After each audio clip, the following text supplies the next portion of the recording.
C'est un numéro d'équilibriste dont seule l'Union européenne a le secret.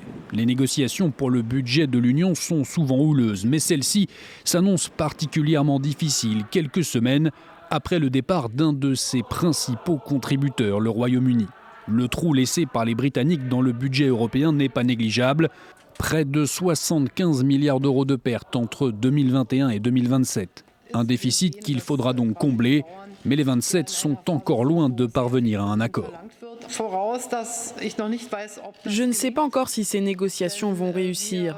Nous avons le sentiment que nos préoccupations n'ont pas encore été suffisamment prises en compte dans beaucoup de domaines.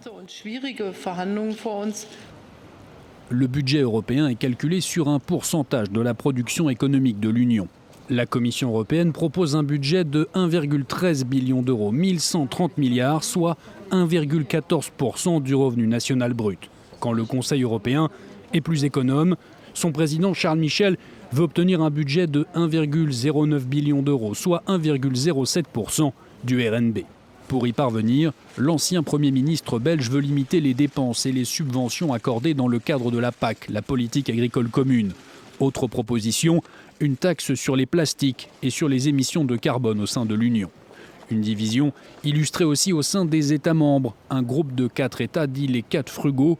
Le Danemark, la Suède, les Pays-Bas et l'Autriche s'opposent aux nations les plus pauvres de l'Union, principalement les pays de l'Est et du Sud. Les 4 frugaux et l'Allemagne, principal contributeur au budget européen, appellent à la retenue budgétaire. Tous veulent limiter l'enveloppe à 1% du revenu national brut. Les nations les plus pauvres veulent, elles, empêcher des coupes dans le budget de la PAC et surtout dans les mécanismes d'intégration. Ces derniers sont censés aider les nations en difficulté à rattraper leur retard. Dans ce jeu de négociation, la France pourrait avoir un rôle central. Premier producteur agricole de l'Union, Paris ne veut pas entendre parler d'une baisse des subventions de la PAC. Les négociations devraient se poursuivre au moins jusqu'à la fin de ce week-end. L'actualité en France, pas de